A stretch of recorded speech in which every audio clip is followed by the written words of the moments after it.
Rowan Thompson, 17, had just returned from a jog with his mum, Joanna Thompson, when he attacked her at her home in the Hampshire village of Hambledon. Rowan had strangled Joanna, a 50-year-old speech therapist, in her living room until she fell unconscious, before stabbing her in the neck, forehead and arm.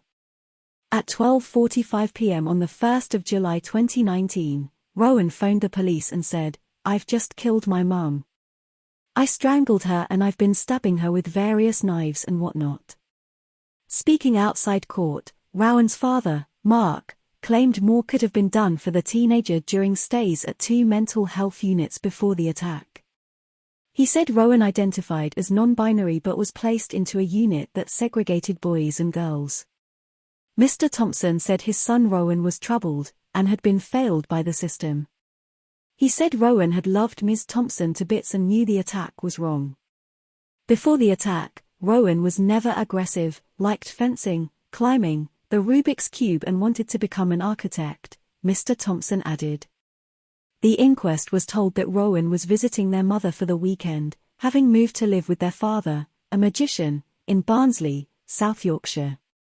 Rowan and their mother had stressful conversations about living arrangements on the night before her death, the inquest in Winchester was told.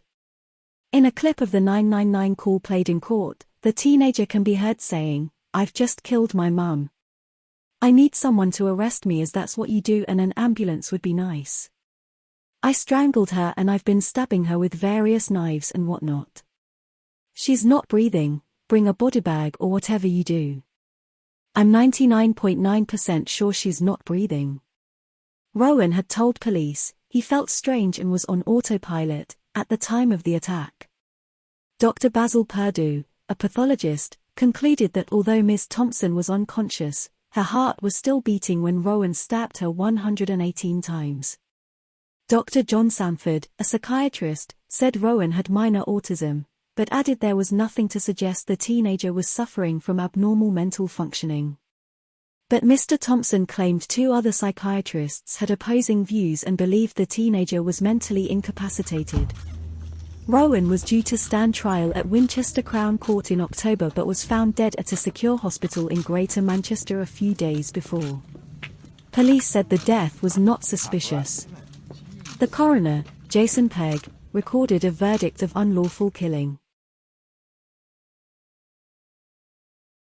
Dale Morgan, 43, brutally killed his mum Judith Reed, 68, after she found out he had been stealing money from her. Her body was discovered 2 months later. Morgan made excuses to his mother's friends and neighbors that she was either isolating at home because of COVID-19, was ill or in hospital. Morgan hit her with a hammer 14 times and left her body in the blood-stained bedroom of her home in Market Street, Pembrokeshire. Mrs. Reed's decomposing body was discovered on February 20, 2021, when police went to her home having been contacted by her concerned friends. Paul Lewis QC, prosecuting, said the evidence suggested Morgan killed his mother on a date between December 11th and 18th. "It is plain the defendant bludgeoned his mother repeatedly with a hammer," he said. "She was slumped in a kneeling position against the bed and her right hand and forearm were on the bed and she was partially clothed, and a plastic bag had been placed over her head and had been tied in place with an electrical cable. There was blood staining on the bed and at the foot of the bed, officers found the hammer. It was clear to the officers that the body of Mrs. Reed had been there for some time and her body had started to decompose." A note written by Mrs. Reed said, "Huge lies, car, work had been furloughed, stealing money, stealing medication. Drug addiction, opiates." Mr. Lewis said, "It is clear from the note that prior to her death she had concerns about the defendant taking money from her." Mr. Lewis said, "Only the defendant knows why he killed his mother, and he has never ventured an account."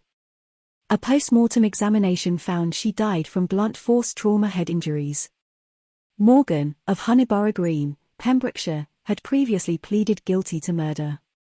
In a victim impact statement, Mrs. Reed's niece Gemma Phillips said, "We cannot believe her son, who she was so close to, has hurt her, yet alone kill her.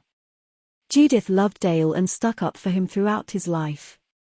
He betrayed her in the most horrendous way. What Dale did to Judith was evil. We will never understand why he did this. We will never know the details of Judith's final moments, but it is something we constantly think about, and this will haunt us for the rest of our lives. Judge Paul Thomas jailed Morgan for life and told him he would serve a minimum of 21 years and 6 months before he could apply for parole. He said, "In short, you were pretty much a life. You repaid those 43 years of devotion by bludgeoning her to death with a hammer. Not once, not twice, but no fewer than 14 times to the head, intending to kill her. She was, on that day, when you had that hammer in your hand, entirely at your mercy. Even after you had killed her, your callous attitude continued, and you tied a plastic bag around her head and left her lifeless body slumped in the bedroom. You did not even afford her the dignity of a timely burial. You just left her to decompose while others fretted about her whereabouts." The movements of Andrew Wilding, 42, before and after he torched the flat he lived in with his mum, have been caught on camera. Wilding, from Southend, was given a life sentence for the killing of his own mum, Elsie Pinder, 66. Elsie, who had suffered a stroke and lived with mobility issues, was asleep when the fire began.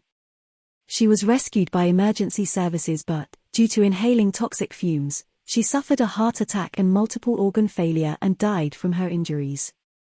Whilst smoke poured from the house he shared with his mum, Andrew left the property and visited McDonald's nearby. Analysis of Andrew's web search history showed he had watched a video on YouTube called Inside the Mind of Jeffrey Dahmer, the infamous American serial killer, along with searches about arson. Andrew Jackson, prosecuting, read part of a statement written by Luke Howell, who lived along with his partner Yasmin and their young children, in the flat above Elsie and Andrew's. Luke said, "On July 3, 2021, Yasmin and I were woken up by the voice of our neighbor. I'll never forget the scared tone of her voice, and to this day I have nightmares about this." Andrew knew Yasmin and young children were in the flat that night and proceeded to put our lives at risk.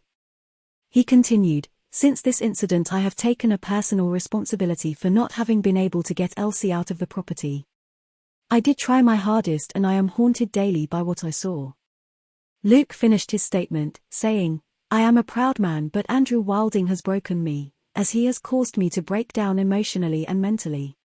Judge Samantha Lee, speaking directly to Andrew, said, "This was an evil, pre-planned act. You showed no mercy for the care you had in the past 10 years given to your mother." Andrew gave no reaction to the judge's words and remained passive when given his sentence. He has already been remanded in custody for 500 days, so will serve a minimum term of 25 years and 230 days. Andrew will also serve a concurrent sentence of 8 years for endangering the lives of others as a result of setting the fire.